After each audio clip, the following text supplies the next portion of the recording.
Bonsoir à tous, bienvenue à ce flash d'information. C'est une journée importante pour les fidèles musulmans à travers le monde. Ils sont en fête, ils célèbrent l'Aïd el-Kébir aux fêtes de la Tabaski. En Côte d'Ivoire, la communauté musulmane a marqué cette grande fête par des prières pour la paix dans différentes localités. Le président de la République, Alassane Ouattara, a sacrifié à la tradition en priant à sa résidence en famille dans le strict respect des gestes barrières, coronavirus oblige.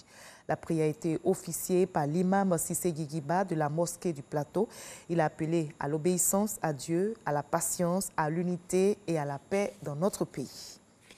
Le nouveau Premier ministre Ahmed Bakayoko a représenté le chef de l'État à la célébration de l'Aïd el-Kébir à la mosquée de la Riviera Golf à Cocody. L'officiant de la prière, Cheikh Aïma Mamadou Traoré, guide spirituel de la communauté musulmane, a aussi appelé à la paix et invité les acteurs politiques à tremper leur plume dans l'encre de la paix, de la cohésion en privilégiant l'intérêt de la nation. Pour sa première prise de parole publique après sa nomination, le Premier ministre Ahmed Bakayoko a rendu grâce à Dieu et invité chacun au travail pour le développement de la Côte d'Ivoire. Et c'est reparti pour la Semaine nationale de la propreté. L'édition 2020 a pour thème la propreté, un engagement citoyen pour la santé et le bien-être. C'est une initiative du ministère de l'Assainissement et de la Salubrité et elle vise à donner à la population ivoirienne le goût de l'ordre et de la propreté, à susciter le changement de comportement pour un pays propre, sain et attractif. Cette journée débute donc demain samedi pour prendre fin le 6 août prochain à la veille de la célébration de la fête nationale. Grâce Kando est le reportage.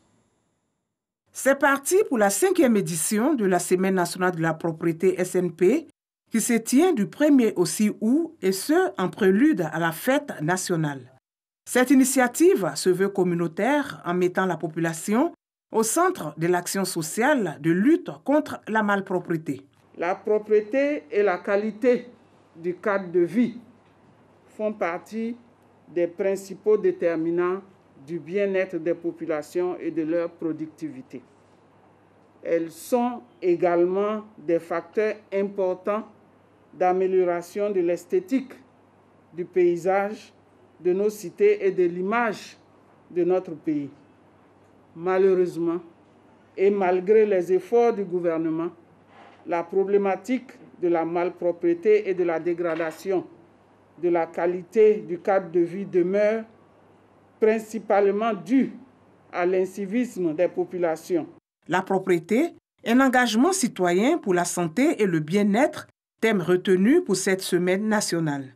Elle sera meublée par plusieurs activités. L'opération Grand Ménage, qui n'est plus à présenter, aura lieu le samedi 1er août 2020 sur toute l'étendue du territoire national. À travers cette opération, il s'agira de susciter auprès des populations des actions citoyennes concrètes.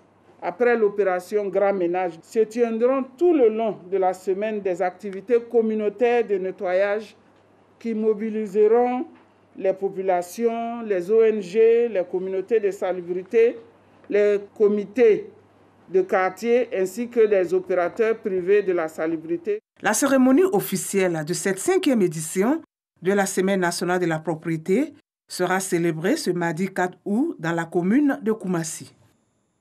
À l'étranger, en République démocratique du Congo, une dizaine de personnes ont été tuées hier jeudi par un soldat en fuite qui avait tenté de racketter 2 civils dans la cité de Sangui, à plus de 30 km de la ville d'Uvira, dans la province du Sud Kivu. Ce vendredi matin, la tension était encore vive. Le président congolais Félix Tshisekedi condamne un crime odieux, ignoble. Et toujours sur le continent africain, le Premier ministre centrafricain Firmin Ngrebeda a signé hier jeudi à Bangui un accord avec le chef du groupe armé, l'Union pour la paix en Centrafrique, Alice Darras. Dans ce document qu'ils ont appelé un procès verbal d'un huis clos, le chef de guerre s'engage pratiquement à entrer dans le rang, à s'investir pour la paix en Centrafrique. Le chef de l'exécutif hongkongais a annoncé aujourd'hui le report d'un an des législatives qui étaient prévues en septembre prochain en raison de la hausse des cas de coronavirus, une décision qui risque d'alimenter la colère du camp pro-démocratie qui soupçonnait déjà le gouvernement de vouloir utiliser la crise du Covid-19 comme une excuse pour annuler le scrutin de septembre. Pékin, de son côté, a immédiatement exprimé son soutien du report et en affirmant ceci, et je cite, « Ceci est nécessaire, raisonnable et légal ». On va se retrouver à 20h pour la grande édition tout à l'heure.